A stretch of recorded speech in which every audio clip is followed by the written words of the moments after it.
Hello everyone and welcome back to Fandompop, now with 90% less beard, a tragedy, I know. And today we're back reviewing Rick and Morty episodes. We only got one more episode after this one, but we are looking at Claw and Hoarder Special Rickdoms Morty. That is a stupid ass title if I've ever heard one. It is obviously making fun of Law and Order, Special Victims Unit. If you've ever watched that show, it's a sexual show. And this episode was also very sexual. I don't really know where to begin with this episode. Basically, Morty got back from a long adventure. He was in a prison. He made a friend.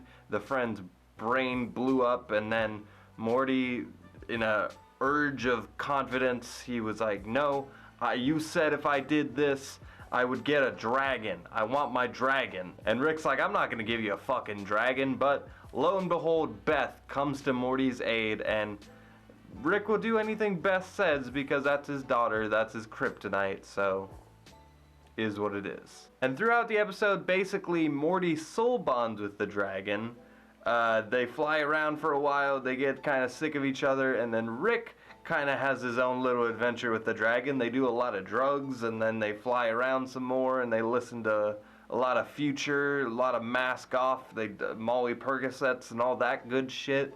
And then they end up battling a wizard, and in order to defeat the wizard, they go and meet a bunch of other dragons, and then they have a giant sex orgy. When you bond with the dragon, apparently it's super sexual, so all these dragons that are having soul bonds are just sluts. And there's a B story about Jerry who meets a talking cat, and they go to Florida, and then the cat goes on a boat, and he's like, why isn't anyone addressing the fact that I'm a talking cat?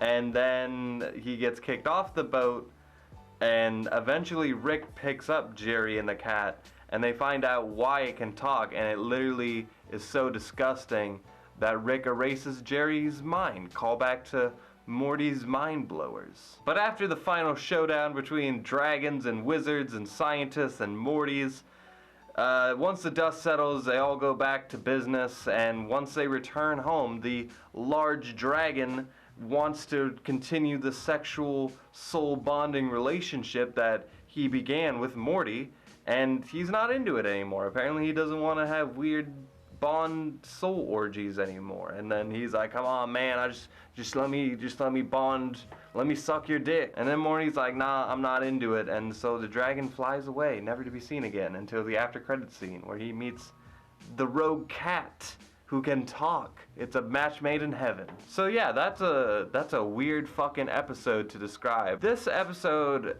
is very much in the vein of a lot of episodes like the Purge episode, a lot of episodes where they really are going for it. They're really just throwing shit at the wall.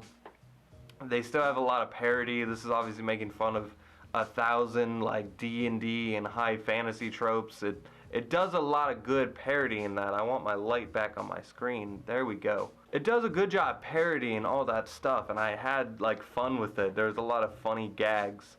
But a lot of these episodes are kind of like the worst aspects of this show in a way. Like, I know a friend of mine, like, he said he watched like one episode of the show and he hated it, and he said he had watched the Purge episode, and I was like, yeah, that's like one of those episodes where they just kind of fuck around and there's a lot of cursing and weird jokes, and maybe even weird sex jokes, and there's not like character depth, there's not like growth and development, there's not a lot of hero's journey kind of stuff.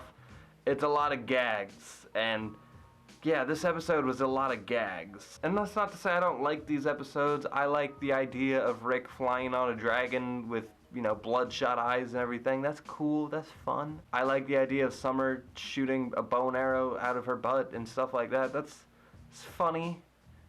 It's not like the meat of the episode, I don't think. I don't think I should be like remembering the episode for those purposes though. Like this giant Puff the Magic sexual dragon dude, like I love him, he's great. This giant Parthenax smog looking motherfucker, and then everything coming out of his mouth is hilarious.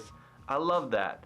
Everything about this episode besides everything I just listed though, I don't really give a shit. I don't really give a shit about this weird journey that Jerry goes on with his cat. I get the idea that, like, oh, the cat, like, is supposed to be a voice for the writers when they're trying to say, oh, isn't it, like, we don't have to explain everything. We don't have to explain why this cat can talk, or bird people, or whatever is going on in their heads. And that's funny and a good one-off, but, like, that's half of the episode, dude. Like, we got 5 episodes this season, and the last episode wasn't that good.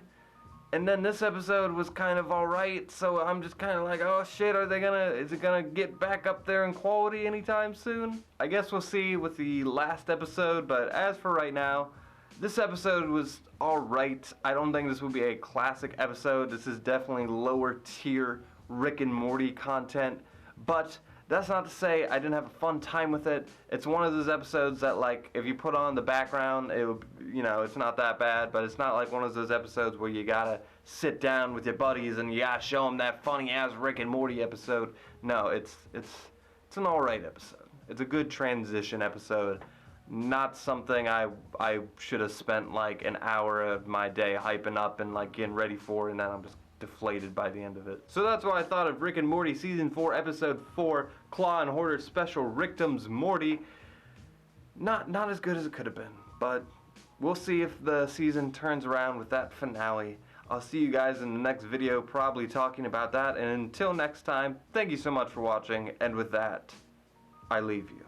Just have fun, do what I do, and go with the flow, go with the flow. Just have fun, do what I do, and go with the flow, go with the flow.